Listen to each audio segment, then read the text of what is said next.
London getting the Olympics wasn't exactly a great shock to me.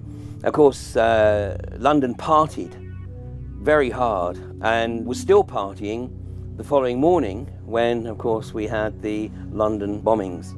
And this really set the scene for everything that has unfolded and is continuing to unfold as we speak. I had felt for some time that London was going to be the focus of a number of events around about this particular period of time. You know, let's not ignore completely the Mayan calendar. 2012 was always going to be a significant year. The symbolism associated with the London Olympics is not random. The London Olympics logo is certainly very interesting. I really didn't know what I was necessarily looking to find. And then it jumped out at me. I mean, it was a case of, oh my God. You know, that's when, for me, it became the Zion Olympics. The London 2012 Olympics are going to be the most heavily securitized event in history. Anti-aircraft missiles will be located on an apartment block in East London.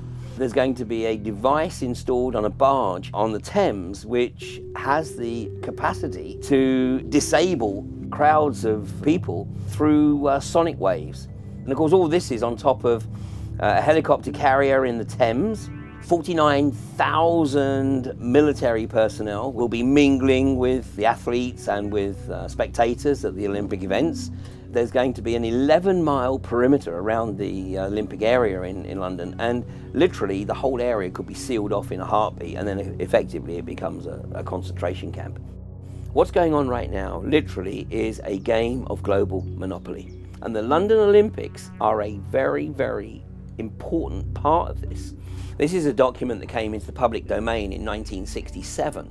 One of the observations and comments they make in this report is that if there was the threat of an alien invasion, it would very quickly draw all the nation states together under the guise of a global government. On the basis that you can't rely on the extraterrestrials to turn up on cue, you'd have to stage it. It's my opinion that the London Olympics are going to be used to stage an event of such enormity. It will give them the springboard to introduce their one world government. This is a point of humanity's evolution which is absolutely crucial. We all know why we're here. We don't want missiles in residential areas. We do not want the militarisation of our communities. We're seeing the biggest mobilisation of troops in the UK since the end of World War II. None of this is normal, and I think what is normal is to come out like people did today and say, no, you're bloody not. My name is Brian Whelan. I'm a journalist currently living in Bow Quarter who initially made a lot of noise about the sighting of missiles above my apartment, and for my sins I'm now being forced to leave my apartment. It's quite a complicated affair, but that's to say that I'm leaving 5 days before the opening ceremony of the Olympics, so the timing is really suspicious. It also means that now I can't be party to a legal challenge against the MOD. So essentially, the Olympics has left me without somewhere to live. That's the position I'm in now. I spoke out, and you know, there's consequences, I guess, to when you speak out and try and ruin the fun of a really big event like this.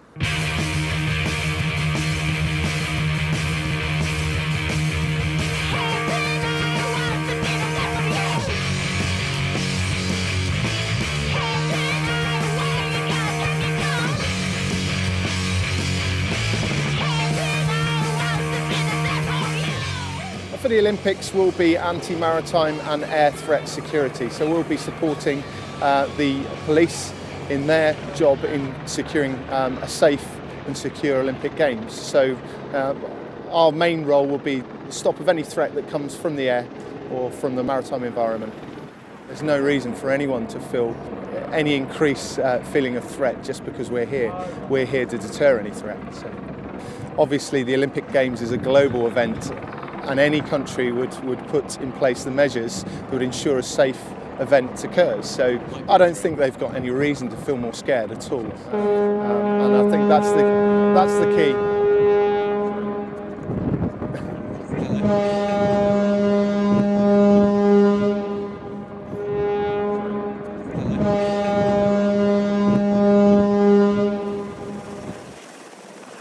afraid of the army or the police who's going to be at the Olympics.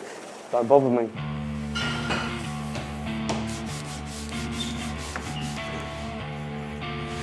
The Olympics, what is a multi-million, billion-pound event coming to London, South London, East London, Hackney, is going to be a great money spinner for all of us underworld criminals.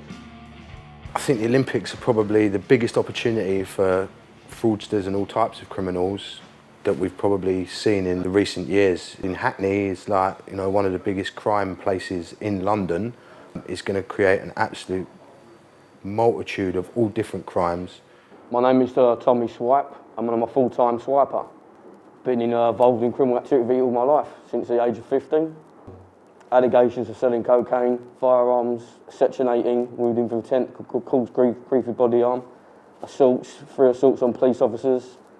But there's loads, goes on and on and on. The most popular crime at the Olympics could possibly be the RFID reader. You can just gain the information just by simply running it over any type of RFID card, so that may be an Oyster card or a PayPass card that we see with the little white wave lines in the corner. You could then convert that with the software that's available to get the 16-digit number that's on the front of each card. Through the Olympics, I just find it an easy target to use the scanner to go around, like, easy to pickpocketing people's numbers. Sometimes I go on my own and do it, and I just walk close to people and it's not, you don't really get a target really, just walk past someone, as soon as it picks up the numbers, it's bingo, isn't it? Like walking into a shop buying a penny sweet. This is how easy it is to gain the information on the card. That's it, we've got the information. As simple as that.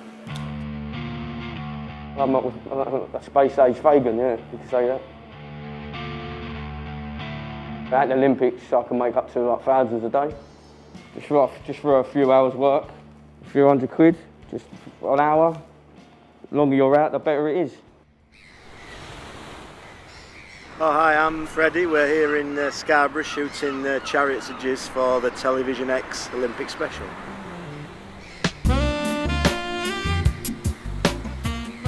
I just like the whole Olympic ethos, even though it has become more and more commercialised and more professional. I still think it's the greatest show on earth, really. Yeah. Some people say they watch our stuff just to see the funny bits rather than to watch any of the sex, so we like that. That's good.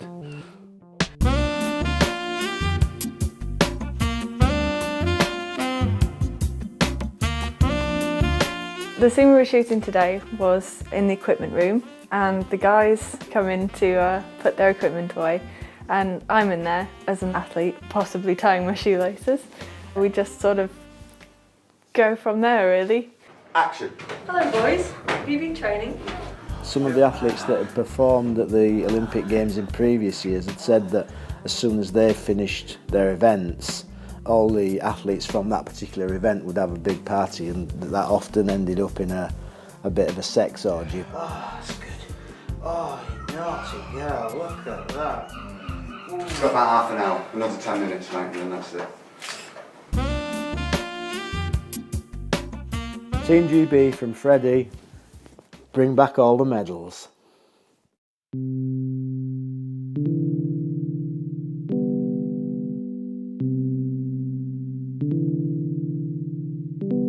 This whole business has been posited on the idea of creating a heritage or a legacy, and that's getting it the wrong way round. Nobody can say what the future will be. The thing you have to work on is the present. You can't set out to create legacy. Legacy is what happens. You can't just say, look, I've just made some legacy here. Only history will tell, but my suspicion is we're going to have a lot of rather large, rather useless, rather empty buildings left in Stratford.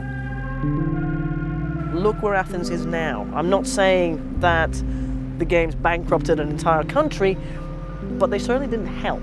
Britain's not exactly in such a great position either. Are the Olympics an opportunity or a threat? They're a great opportunity for thieving, but the thieving seems to be mostly carried out by those in charge of running the Olympics. I hope from the bottom of my heart that the Games goes off without a hitch. If anything does occur, I would say that don't take any of the news reports at face value. The government's got good ideas, but the execution's not there. I think people, generally speaking, think this is just going to be a sporting event. Obviously, my biggest concern as somebody who lives and works in this borough is about people who live here. There was a lot of propaganda about how it was going to bring regeneration, how they're promising legacy benefits and so on. But that is not what's happened at all. It seems to benefit only corporations, and it's taken over our green spaces. My feelings are they want Stratford City to be the up-and-coming place to be, and they don't want the likes of us, working-class people in Stratford. They just want professional people here, money people. Ultimately, it does boil down to thousands upon thousands of little individual lives that are now forever changed for 3 weeks of a brand fest. Same reason for why I didn't get tickets, but I can just watch it on TV anyway.